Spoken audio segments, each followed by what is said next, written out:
Swio Energy est un projet dont l'objectif principal est l'étude de l'impact du changement climatique sur les ressources solaires et éoliennes à La Réunion et à Maurice. Nous sommes confrontés à peu près aux mêmes problématiques.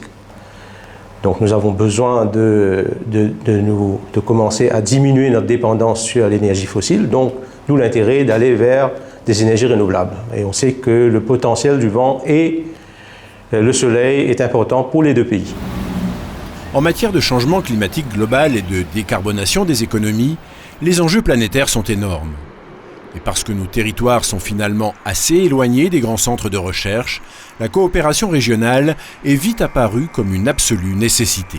Un projet scientifique qui étudie les simulations climatiques et qui travaille sur la résilience face au changement climatique sur un territoire, c'est déjà très positif. Mais là, l'impact du projet, il est sur les deux territoires avec la mise en commun des efforts scientifiques de ces deux îles pour des objectifs partagés justement qui sont l'anticipation des évolutions de l'impact du changement climatique sur nos îles.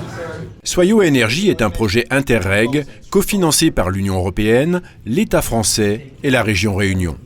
Son approche collaborative est d'autant plus pertinente que les partenaires mauriciens et réunionnais ont développé des compétences complémentaires. On s'intéresse aux énergies renouvelables de manière globale pour pouvoir les intégrer dans le mix énergétique. Le laboratoire Energy Lab est positionné sur l'énergie solaire. On s'intéresse à l'énergie solaire depuis presque une dizaine d'années maintenant. Et les collègues mauriciens ont plutôt travaillé sur l'énergie éolienne. Dans le futur, donc, on ne peut pas aller que vers l'énergie éolienne ou que vers l'énergie solaire. On doit aller vers une énergie intégrée. Et le projet qu'on a avec l'Université de La Réunion, ça tombe très bien. Donc on peut voir comment faire le couplage des deux sources d'énergie. Et en même temps, ça crée aussi un réseau de chercheurs, donc ce qui nous aide à voir un peu plus loin dans d'autres domaines, dans d'autres possibilités de recherche. Parce que je pense que le projet Swio, c'est vrai que c'est un projet, mais on aimerait qu'il y ait une suite à ce projet-là. Ce partenariat permettra d'abord de densifier le réseau d'observation sur le terrain.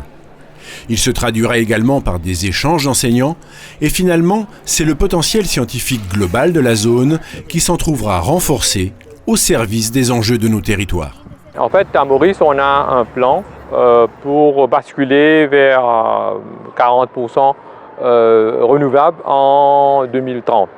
Donc ce qu'on fait, le travail très fin qu'on fait, va nous permettre de savoir où exactement on a plus de vent, qu'un endroit, plus de soleil, et la durée, l'intensité, etc., etc. Donc c'est des mesures que les gouvernants peuvent utiliser pour être à même de prendre des décisions pour l'avenir de notre secteur énergétique.